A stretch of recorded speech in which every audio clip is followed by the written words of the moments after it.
Welcome back to Animal Farm, everyone. This is Chapter 3, or Chapter I, as you see.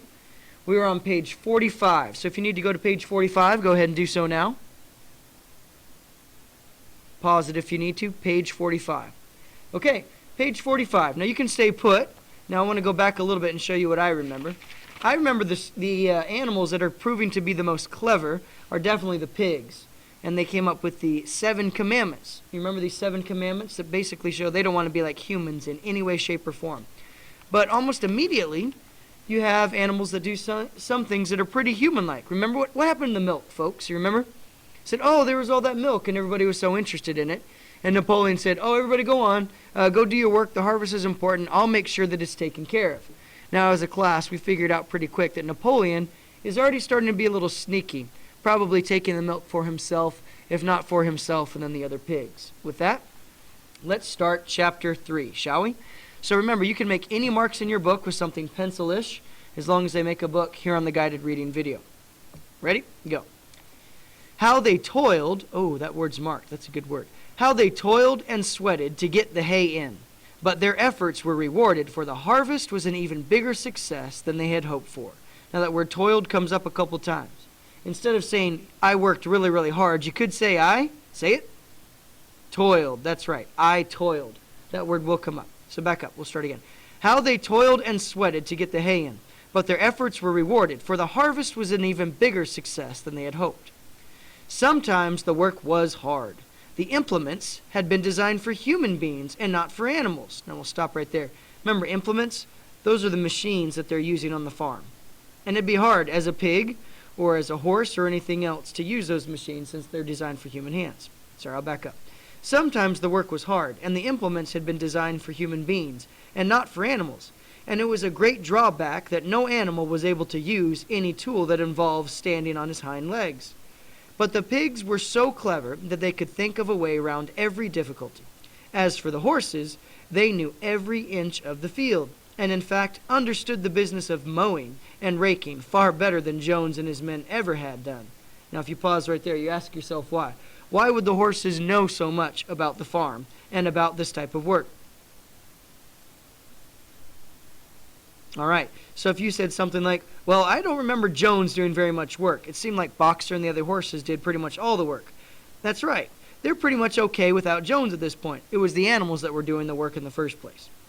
The pigs, see, we're back to reading now. The pigs did not actually work, but directed and supervised the others. Interesting. But with their superior knowledge, it was natural that they should assume the leadership. Boxer and Clover would harness themselves to the cutter or the horse rake, no bits or reins were needed in those days, of course, and tramp steadily round and round the field, with a pig walking behind them calling, "Gee up, comrade!" There's that word again. Or "Whoa back, comrade!" as the case might be. Now, we've seen that word comrade again and again, and I think we figured out what that means. Any guesses? If you said friend, I think you're right. Comrade is definitely an allusion to what at least we thought Soviets called each other in the Soviet Union, okay? Like buddy or friend. And every animal down to the humblest worked at turning the hay and gathering it. Even the ducks and the hens toiled. There's that word again. Even the ducks and the hens toiled to and, turning the page, turning to and fro all day in the sun, carrying tiny wisps of hay in their beaks. And in the end, they finished the harvest in 2 days less time than it had usually taken Jones and his men. Moreover, it was the biggest harvest that the farm had ever seen. There was no wastage whatsoever. The hens and ducks, with their sharp eyes, had gathered up the very last stalk. Not an animal on the farm had stolen so much as a mouthful. Interesting. All through that summer, the work of the farm went like clockwork. Good simile there. It went like clockwork. The animals were happy as they had never conceived it possible to be. Every mouthful of food was an acute, positive pleasure, now that it was truly their own food, produced by themselves and for themselves, not doled out to them by a grudging master. Doled, that's a fancy word for not given out. So instead of saying, hey, I gave you a present, you could say, I doled you a present. Fancy way of saying it. Now, did you notice, though, how much they enjoy every little bit of food they get? And it's because they've done it themselves. Now, I don't know about the rest of you, but I hated vegetables and fruit for the most part growing up. until my family decided that they were going to have us all make a garden together as a family. And I remember it was my job to weed that garden. So you can imagine, after months of weeding that garden and watering that garden, I didn't care whether or not I liked fruits and vegetables. I had grown those fruits and vegetables. So you can be darn sure that I was going to eat them. And I think that's what's going on here. I don't think they hated food to begin with, but I think they approve of it, they appreciate it quite a bit more now that they've worked so hard for it themselves and it's not being doled out to them by a master. Here we go, reading again. The worthless, parasitical human beings gone. Back up. I know you have a question on that. With the worthless, parasitical human beings gone, there was more for everyone to eat. There was more leisure, too. Inexperienced though the animals were, they met with many difficulties. For instance, later in the year, when they harvested the corn, they had to tread it out the ancient style and blow away the chaff with their breath, since the farm possessed no threshing machine. But the pigs with their cleverness and Boxer with his tremendous muscles always pulled them through. Boxer was the admiration of everybody. He had been a hard worker even in Jones's time, but now he seemed more like 3 horses than 1. There were days when the entire work of the farm seemed to rest on his mighty shoulders. From morning till night, he was pushing and pulling, always at the spot where the work was hardest, and he had made an arrangement with one of the cockerels. Now, a cockerel sounds like a cock, so like a what? Like a chicken or the rooster. He had made an arrangement with one of the cockerels to call him in the mornings half an hour earlier than anyone else. Now, can you imagine that, getting so excited about school that you're like, I've got to set my alarm half an hour earlier just so I can get up and do such a good job? That's the kind of worker Boxer is, right here. And he would put in some volunteer labor at whatever seemed to be most needed before the regular day's work began.